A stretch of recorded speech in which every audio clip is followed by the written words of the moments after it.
Good morning. We're starting off the day with a seed delivery, a very small seed delivery. Like, ridiculous that they sent me one pallet of 24 bags of corn, but I'm pretty sure that's what's on this truck. Anyway, we'll get it unloaded, and then my plans for the day have changed a little bit. So we'll figure out what we're going to do. We're going to go pick up a truck, though. I do know that.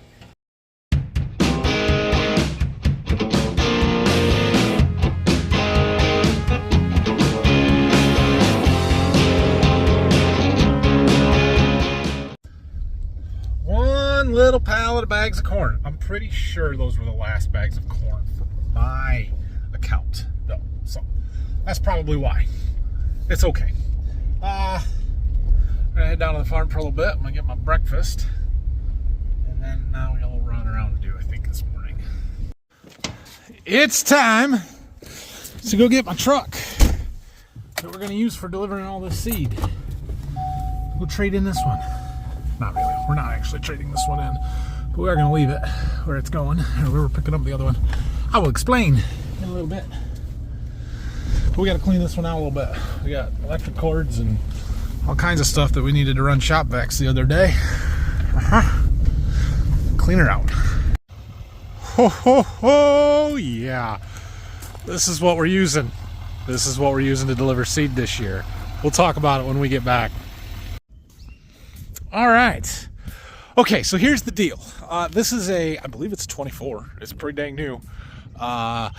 Chevy Silverado 3500, 1 ton with the Duramax and the 10-speed Allison in it. This is what we're going to use to pull that trailer around, deliver seed. It is a heavier duty truck than mine, and it's diesel, not a gas, and will be much, much more suited for the towing that we are going to do.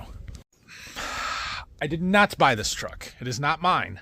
So let's start at the beginning here. So I bought that trailer last fall, and quickly, I knew at the time that I was going to need a bigger truck, and had every intention of going out and buying something, probably not this nice, but something like this, a 1-ton diesel truck that I could use to deliver seed and haul a trailer around and stuff.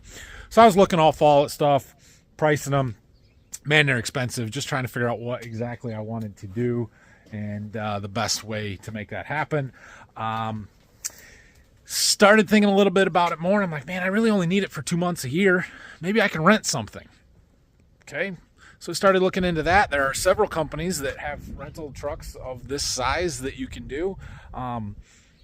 Maybe a touch expensive, but relatively reasonable. And so I was kind of going that route, decided on that. I was talking to a buddy of mine about it and said, yeah, I got this deal worked out and this is what I'm thinking I'm going to do. And he's like, I just bought a new truck. Why don't you just use mine? I'm like, well, because you're going to need a truck and I'm going to need this for a long time. And he's like, no, I got another vehicle I can drive. You can use it. Okay. And so I kind of tried to talk him out of it as best I could. And he was pretty insistent that, nah, you can use it. It's good. It's all good. So here we are. So I parked my truck in his barn and I took his. And this is what we're going to use. It's really nice. I'm pretty excited about this. So we actually got a delivery to make this afternoon. We're going to go hook the trailer up and get her loaded up.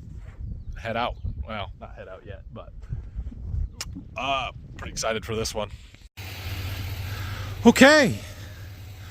We got her hooked up. Oh my goodness. What a nice rig. Let's head down to the seed warehouse and sort out what I need to deliver. One of my customers that's close today. We're going to start there. Yeah, we'll move some seed with that. That worked just fine. All right, we got to go in here and sort out what we need before we open the door and let all our heat out. All right, so this customer has 8 boxes of seed. We have 5 of corn and 3 untreated boxes of beans. They treat their own beans, so I don't have to do it. We can get to the beans. I was a little concerned that they were going to be super buried. They're not, but they're in the row against the wall there, and we got to move those pallets and stuff out of the way to get to them. So I'm just moving these 2 boxes so we can see a little bit better, and then we should be able to just move the pallets and we'll get them. It never fails that the stuff you need is the stuff clear in the back, or at least some of it. I guess when you're pulling 5 boxes out of there, there's a pretty good chance some of it was clear in the back. So I'm setting them off to the side here because this customer is one that likes 50 unit boxes. Well, our boxes are 45 unit boxes for corn. And so We have just an agreement that I buy the extra 5 bags and dump them in on top of his boxes, as long as it'll fit. And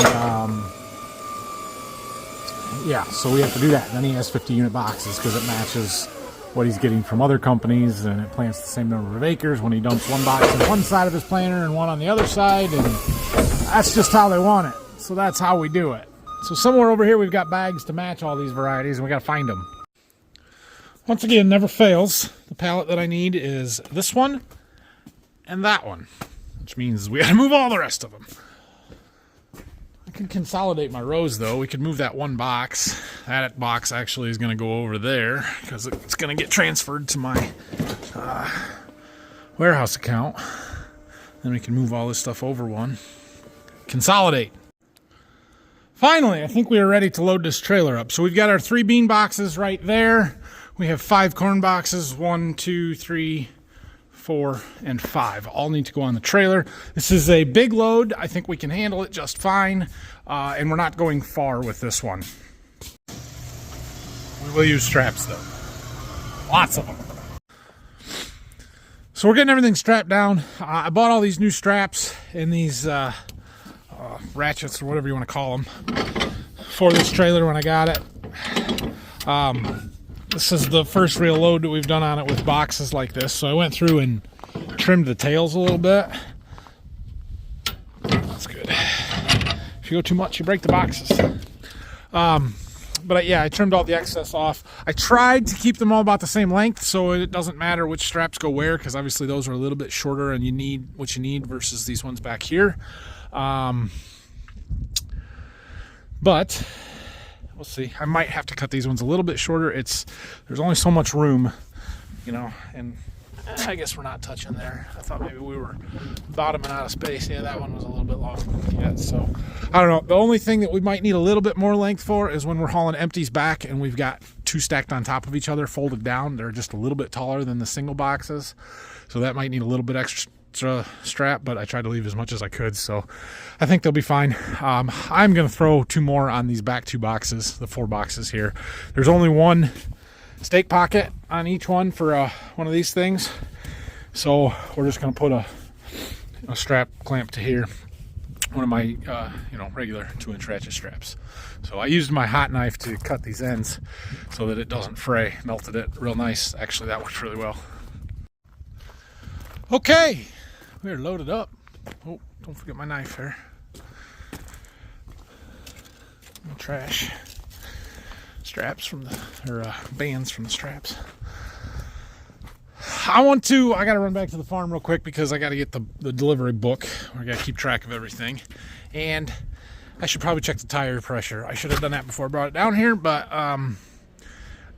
the front one looks a little bit low, but it's also sitting on an angle with the concrete there, so I think that's probably the problem. They're probably fine. We're not going far enough for it to really matter, but now's as good a time as any. Make sure we got everything where we need it to be. Don't cut corners. These tires were all about 65 to 70 pounds. It says to run 80 on the sidewall, so I'm just pumping them up to 80. Like I said, they weren't horrible. They probably would have been fine, but we might as well put them where they need to be.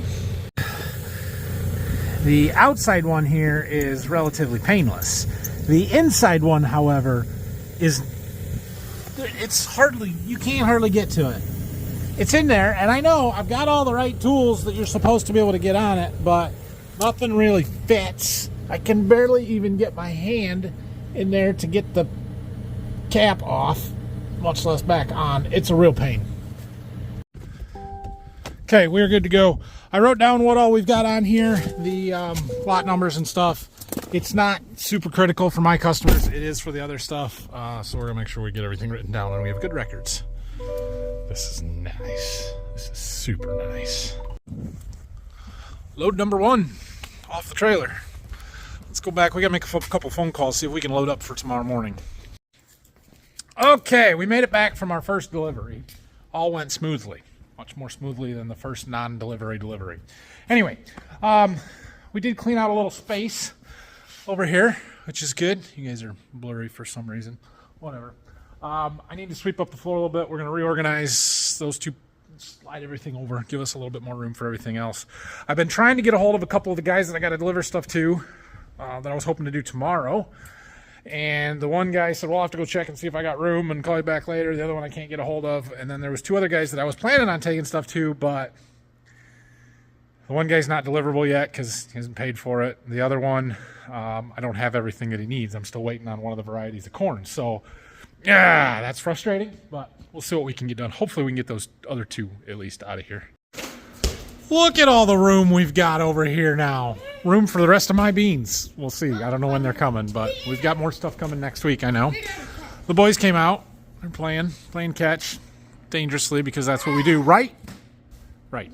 Anyway, we got to find some seed. I heard back from one of the guys that I'm hoping to take stuff to tomorrow. He is willing to take it. So this is what we have got to find. Basically, I print off this pick list and it tells me what variety and how many this guy has, and then it tells me everything that I've got in my warehouse by lot number and how many. And we've got to go find them. So the 03R40, the bottom one here, we've got 168 on hand. This guy gets 60 of them. I only have 1 lot number. They're all the same. So we just got to find some of those and find 60 of them. The other one, we have 3 different lot numbers. The only one that we have enough of so that he doesn't have to have a split lot number is that top one with 70 there. So we've got to find that. It's somewhere in these 2 rows. And so we're going to kind of walk through here. All of these pallets have a sheet like this that has the variety that's on there and the batch number, lot number. So we just have to find the right one. It's not in that first column. We can also look at the tags on the bag here. This is 08R52. That's not what we're looking for. 10B61, that's not what we're looking for. 08R, what's up there? 99E, 03R40. Okay, so this is the one on the bottom there that we need 60 of. So we'll have to see how many's on that pallet. Here's some more of it. And here's some more. So we got to get 60 bags off of this pile. And then 08R, 10B, 03R40, there's some more of it. 02K, so that pallet up there, which lot number is it? We want the 182. Nope, not that pile. We got down here 02K. Still the wrong lot number. Still the wrong lot number. Still the wrong lot number. 99. 02K, still the wrong lot number. It's got to be one of these up here, right there. Is that it? 8249537. Yep, it's this pallet up here. And maybe that pallet up there. So, of course, it's the last one clear in the back. At least it's not on the bottom, right? But we got to move all this other stuff. All right, so we found that first variety that we were able to get to. There's a pallet here that has 54 on it, and we need 60. So we're just going to throw 6 more bags on top. That's pretty simple, right? We'll pull this cardboard off and put them on there.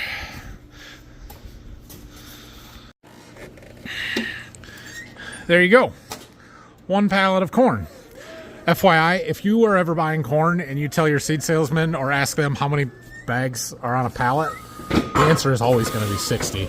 I'm never going to tell you that our pallets are 54 bags or they're 40 bags. I'm going to tell you they're 60, and then I'll make it happen no matter what. Sometimes you'll have a customer that'll do that. They'll just say, give me a pallet of corn or give me 2 pallets of corn. Okay, well, that's 60 bags, no matter what.